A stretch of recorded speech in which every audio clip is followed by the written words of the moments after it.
Can't Escape the Magic by Art Fox. Chapter 12.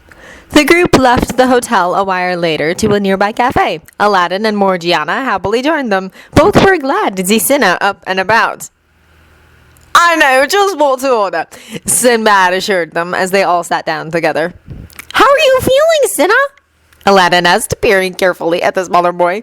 A lot better, I'm fine, just got too hot, Cinna smiled. Does that happen a lot? Jafar inquired, his grey eyes attentive. Sometimes, but I've never fainted before. A waiter swept by and laid a platter before them and quietly shuffled away. Sinbad grinned as they all took in the sizzling dish. Help yourselves! This is a Bulbot specialty, an herb-baked sea breeze, he announced grandly. A Bulbot specialty! Dig in! The children each grabbed a utensil except for Noct.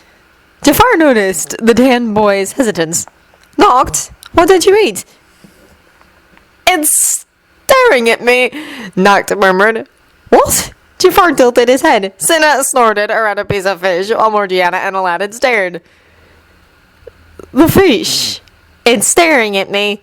The boy edged away from the dish.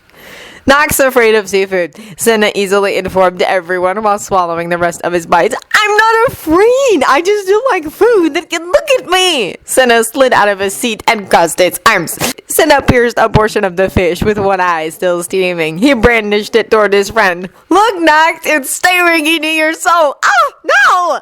Noct jolted away like a startled deer. Cinna leapt out of his seat and chased his friend. He's gonna haunt you! Leave me alone! Noct dodged around Sin's chair. The purple-haired man chuckled and let the two boys run around his seat a few times.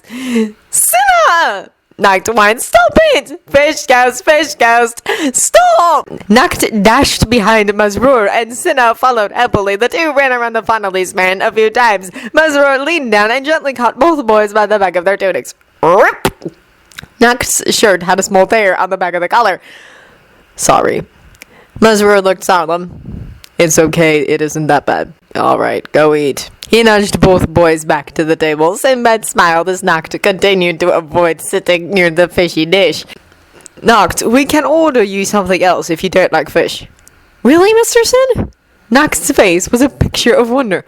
Of course, we can't have you go hungry now, can we? Wow, thank you, Mr. Sin. Noct giggled happily. Sin placed an additional order and a waiter soon scurried off to the kitchen.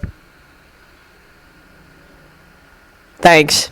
Sin almost missed Cinna's grateful mumble. He looked down at the boy and noticed he was avoiding his gaze.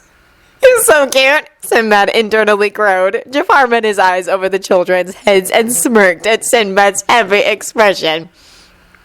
Noct's sandwich came out and his eyes were so wide. Is that all for me? Sinbad smiled at his awe. Yes, it is. I'll never finish it. Noct squeaked, his cheeks flushing. Jafar smiled. Just finish what you can. The rest of them smiled as Noct began gleefully munching on his meal. It's good! He grinned around his bite. Crumbs collected on his chin. Don't speak with your mouth full. Jafar handed him a napkin. Thanks! Noct wiped his cheeks free of crumbs. Sinbad smiled at the cute boy. Oh, he smiled. I haven't introduced my subordinates yet. This is Jafar. Pleasure to meet you. I'm Mazur. The children all stared at the adults standing nearby. Sinbad turned to Morgiana. I'm Morgiana. Masroor is a Fonnelly's. So are you, right? You have the same eyes. The preteen girl self-consciously shifted in her chair. The larger redhead stared impassively at her. Hello there. His voice was even but soft, the type of voice one might use with an especially skittish animal. Hi, she stuttered and nibbled on her meal. Sinbad's eyes were casually calculating across the table, a subtle smirk playing on his lips. Aladdin finished his lunch off and dragged Morgiana and the two smaller boys off to speak to Masroor.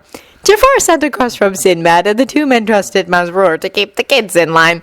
Cinna began clambering up Masroor's armor. He would slip on the smooth metal every now and then, only to have Masroor's palm catch him and push him up higher until the turbaned boy was perched on his shoulders. Noct stared up at his friend from the ground. Masroor noticed and plucked him up and settled the boy on his hip. Aladdin playfully tugged on his free arm and babbled happily. Jafar settled easily and began sipping his glass. So what's the plan? About Balbad or Cinna? Let's worry about Mulbad first, seeing as you made such a rash promise when we don't even have our equipment. Jafar looked despondent. Don't worry about it. When I first established Sindria, I learned a lot about training from the former king of Balbad. He's been dead for many years, but I won't stand by and let his country sink into the flames of war. Jafar's eyes went wide and he spat his drink out in shock. Sinbad jerked it out of the splatter's way and shot Jafar an incredulous look before looking behind him. A giant blue set of huge muscular arms exploded out of Aladdin's little golden flute and coming right at him. Ah! Sinbad shrieked.